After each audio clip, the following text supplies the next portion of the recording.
Okay, students, today we are doing worksheet number 53 for class 9th and this has been taken from chapter My Childhood.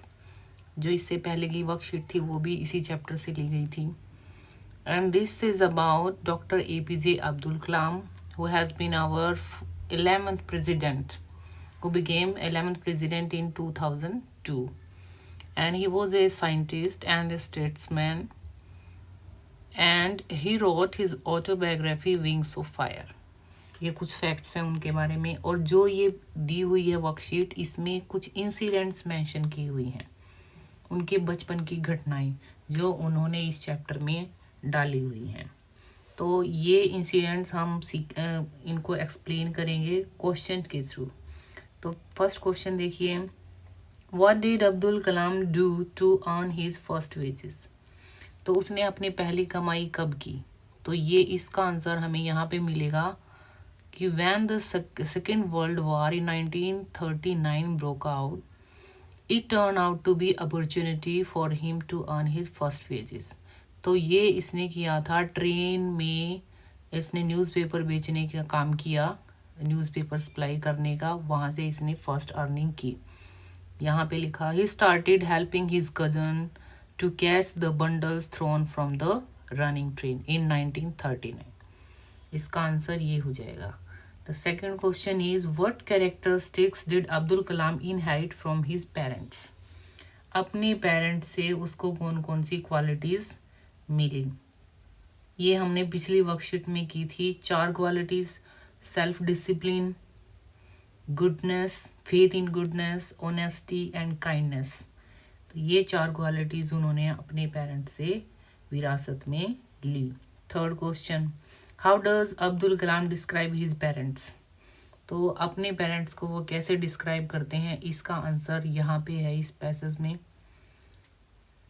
यहाँ से पता चलता है जब उसने ये कहा कि वह विलेज से बाहर पढ़ने के लिए जाएगा, हायर स्टडीज़ के लिए उसको घर छोड़ना पड़ेगा, तो उसके पेरेंट्स खुश होते. उसके फादर ने कहा कि you can go because it's very important to leave your house for your personal growth. लेकिन उसकी मदर थी, she was feeling little bit hesitant. तो ये इसमें हमें पता चलता है. तो फादर लिबरल थे और mother was little bit conservative. तो ये क्वालिटीज़ हमें यहाँ से पता चलती हैं. जब उसकी मदर ने हेजिटेंट फील किया कि हम इसको नहीं भेजेंगे, तो उसके फादर ने उसको यही समझाया कि your children are not your children, they are the sons and daughters of life's longing for itself. They come through you but not from you. You may give them your love but not thoughts. कि आप उनके बच्चों के विचार अपने विचार होते हैं. अगर उसका बाहर जाने का मन है और हायर स्टडीज़ करने का मन है तो वो जा सकता है. तो यहाँ से उसके पेरेंट्स की क्वालिटीज़ का पता चलता है. ओके स्टूडेंट्स, अब क्वेश्चन नंबर 4 लेते हैं. What happened when Abdul Kalam went to his teacher's home for dinner? तो ये एक इंसिडेंट है जब उसके science teacher APJ Abdul Kalam को अपने घर पे इनवाइट करते हैं खाने पे. तो क्या होता है, वो वाली इंसिडेंट हमें बतानी है. तो वो हमें यहाँ, one day he invited Kalam to his home for meal but his wife didn't allow Kalam to enter the kitchen. ये उनके साइंस टीचर की एक, उन्होंने अपनी एक इंसिडेंट बताई है कि साइंस टीचर ने उनको इनवाइट किया, लेकिन जो उनकी वाइफ थी उन्होंने अब्दुल कलाम को किचन में एंटर करने से मना कर दिया, क्योंकि she was a Orthodox kind of lady. और वो क्योंकि मुस्लिम, वो ब्राह्मण फैमिली से थी और वो मुस्लिम बच्चे को अलाउड नहीं कर रही थी. He didn't say anything to her but sat besides Kalam to have a meal with him. तो उसने क्या किया टीचर ने कि खुद उन कलाम के पास बैठ गए, खुद खाना सर्व किया और खुद भी खाना उसके साथ खाया. Later he told Kalam not to get upset. और बाद में समझाया कि इस इंसिडेंट का आपको बुरा नहीं मानना. Once you decide to change the system, अगर आपको सिस्टम को चेंज करना है तो ऐसी प्रॉब्लम्स को फेस करना पड़ेगा. तो नेक्स्ट टाइम फिर उसको इनवाइट किया गया. अब की बार उसकी वाइफ ने उसको खाना सर्व किया. तो ये वाली इंसिडेंट थी हमारी, ये डिस्क्राइब करनी है.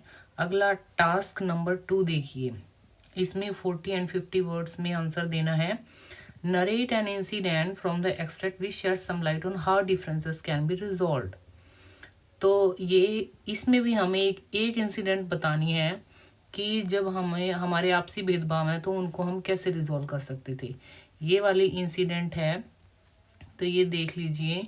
इसमें क्या होता है कि एक जो उसके टीचर होते हैं वो बहुत ऑर्थोडॉक्स फैमिली से रिलेटेड होते हैं। जब कलाम 5th क्लास में होते हैं तो वो अपनी क्लास में बैठे होते हैं, तो उनके टीचर आते ही क्या करते हैं, उनको जो उनके दोस्त थे दूसरे जो हिंदू फैमिली से रिलेटेड थे उसको और दोनों को अलग अलग सीट पे बिठा देते हैं। ठीक है, तो ये इंसिडेंट कलाम को और उसके फ्रेंड को दोनों को बहुत बुरी लगती है और वो अपने घर पे बताते हैं इस बारे में। और फिर उनके पेरेंट्स टीचर को समझाते हैं। क्या समझाते हैं कि told him that he should not spread the poison of social inequality, कि आपको इस तरह की इनइक्वलिटी समाज में नहीं फैलानी चाहिए। और कम्युनल इंटॉलरेंस, आपको इस टाइप की चीज़ें माइंड से निकाल देनी चाहिए। धर्म के आधार पर कोई भेदभाव नहीं होना चाहिए।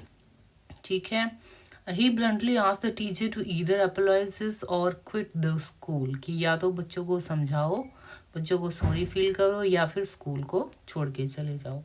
और ये स्ट्रॉन्ग जो सेंस था, ये इसने बहुत रिफॉर्म लाया और ने अगली बार से जो टीचर है उसका एटीट्यूड भी चेंज हो गया। तो ये वाले इंसिडेंट थी। ठीक है, इसको हम इस टाइप से रिजोल्व कर सकते हैं इन मैटर्स को। ओके, क्वेश्चन नंबर 2 है, who were Abdul Kalam's best friend, what does it tell us of Indian society. तो उनके फ्रेंड्स के बारे में बताना है और ये बताना है कि उससे हमारी सोसाइटी का क्या पता चलता है उनके फ्रेंड्स की लाइफ से। तो इसमें ये दिया है, उनके 3 फ्रेंड्स थे जो भी वो फिर अपने फ्यूचर में अपना करियर देखते हैं, तो उससे वो पता चलता है कि वो अपने पेरेंट्स का जो प्रोफेशन था वही लेते हैं। जैसे जो उनके फ्रेंड थे ये रामानंद शास्त्री, वो प्राइस्ट बन जाते हैं क्योंकि उनके फादर का वही प्रोफेशन था। तो उनके तीनों फ्रेंड से हमें यही पता चलता है। तो इंडियन सोसाइटी का ये पता चलता है कि upbringing in a family decides future of the children, कि जिस टाइप से उसका पालन पोषण होता है उस टाइप से ही बच्चे के विचार बन जाते हैं और उसका फ्यूचर बनता है। तो ये हमें पता चलता है। नेक्स्ट टास्क देखिए बच्चों। नेक्स्ट क्वेश्चन है टास्क नंबर 3 कि Abdul father said, Abdul I know you have to grow in life, does the seagull not fly across the without a nest. वो कहता है कि अगर आपको बाहर जाना है स्टडीज़ के लिए तो घर छोड़ना ही पड़ेगा। इसको एक्सप्लेन करना है, कमेंट देना है 100 to 120 वर्ड्स में। तो इसके लिए आप चैप्टर को वो वाला पोर्शन ही रीड करेंगे एक तो इसका, और इस क्वेश्चन से आप थोड़ी सी हेल्प ले सकते हो। ठीक है, ये उनके फादर के ओपिनियंस बताए गए हैं कि कैसे उनके फादर ने उनको समझाया था। ठीक है, तो यहाँ से आप हेल्प ले लें। बच्चे इसका स्क्रीनशॉट लेके इन कुछ आइडिया ले सकते हैं इस क्वेश्चन को सोल्व करने का और अपने विचार भी इसमें ऐड कर सकते हैं। तो आशा है, काफ़ी लंबी वर्कशीट थी। I hope you will solve it in your copies and you will try to understand all this, right? Thank you, students.